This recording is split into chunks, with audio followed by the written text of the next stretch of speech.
I don't know. What do you guys think about Oklahoma and Texas? Is it one of those situations where um, are they ready for the SEC or is the SEC ready for them? What do y'all think? I don't know if anybody's ever ready for the SEC. I don't know if the SEC is ready for the SEC. This is completely new. This is different. I will say if you're looking at Texas, Sark knows the SEC. Sark's been in the SEC. Sark's won in the SEC. Obviously, he won at Texas. I don't want to talk about it. But he won coaching in the SEC before Texas. So I think he's used to how this goes. He's used to recruiting there. But Oklahoma has also been very successful. And I don't think that there's going to be any hindrance on them as far as it goes on the field necessarily, because I think they have historically been a big program. But I think they are going to be surprised at the culture, the pageantry around the culture in the SEC. It is different. It's different than any other conference. All the conferences are very different in their culture. It's going to be interesting. The rivalries are obviously going to have to be a little bit different. We're going to see some new ones, I think, come out of this, which is kind of cool. There's going to be some brutal schedules. I think Oklahoma, if you look at their schedule, is going to be the one that has to adjust a little bit quicker than Texas does. When it goes to recruiting, I don't think it's anyone is hurting or not hurting as as opposed to what they were before. I think both programs have historically done very, very well. The only one that I could see potentially hurting is actually Texas A&M because now Texas is in the SEC. So anything where A&M said, well, hey, you come play with us, you play in the SEC, that card has been taken away. And the success at Texas is also maybe a little bit better than it is at A&M right now. Um, the transfer portal is going to be crucial. It's crucial for everybody. But I think both coaches at Texas and at Oklahoma are going to have to just embrace it because we're going to see a lot of transfers. There's going to be guys on both rosters that say, this SEC is not for me. It's not for me. And they're going to want to leave. There are going to be people that want to come into the SEC. I think this year, I know we felt it last year, and I don't know about y'all, but I think we're going to see historic numbers of transfers because so many conferences look so different. And every conference is now going to have to adjust their culture just a little bit because you have new family members coming in and they're going to change things up. No doubt. Matt, what do you think? Well, if you look behind me, you'll notice that this is old and outdated now because you don't see Texas and you don't see Oklahoma up there. I can tell you that based and I know that we talk about Twitter a lot because I spend a lot of time looking around on Twitter. Texas is coming in both guns blazing. Like they're not holding back any punches. They're like, we're going to come in and compete for the SEC championship on day one. Oklahoma fans are a little bit more reserved. I think. I think their expectations are a little bit more tempered. Again, based strictly off what I see through the lens of Vol Twitter. With that in mind, though, I am very curious as to what both of these teams are going to look like playing the SEC schedule. Not to disparage the Big 12, but they don't have exactly the toughest teams on the planet when you're looking top to bottom. I know a lot of people would, especially if you're a Big 12 fan, you'd probably argue, well, Vanderbilt's in the SEC. And depending on the day, South Carolina's in the SEC, and Missouri's in the SEC, and Mississippi State's in the SEC.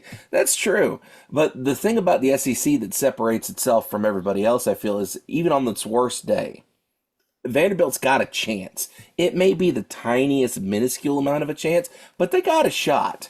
So you're Um, saying there's a chance. there's a chance, and I don't foresee. Oh, excuse me, Oklahoma and Texas being able to come in and just completely run roughshod over the conference. Texas is going to be in for a little bit of a rude awakening. I got a feeling. Um, Again, playing on the road against Bama last year, they probably got a little bit more confidence than they would have otherwise. That was no, or was that at home? I don't recall. No, It they doesn't played at matter. Bryant Denny, Yeah. Was it at Brian Denny last year? Okay. unfortunately. Um, Fact of the matter is that this is a completely brand new ball game. We're looking at a wide open conference. The divisions are not a thing anymore. You're gonna have to see how things are gonna operate going forward. Sorry, catching a little bit of a cramp. I don't know what that's all about.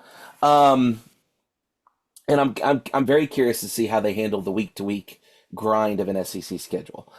Um, it's going to also, and Jesse kind of touched on this, it's going to be very interesting to see what it looks like, what kind of new rivalries we're going to get out of this, what new sort of angles on those matchups is going to look like. I know Tennessee is going to have to go to Oklahoma. Josh Heupel obviously is an Oklahoma alum. He helped lead Oklahoma in '98 to not '98, excuse me, in 2000 to the national championship game and won it for him. So there's storylines all over the place. There's so much common history between those two programs and the programs that are in the SEC. And I'm looking forward to Oklahoma LSU week. I'm looking forward to Texas and Georgia mixing it up. I'm looking forward to those matchups. I just wish we had more perspective from Texas and Oklahoma fans.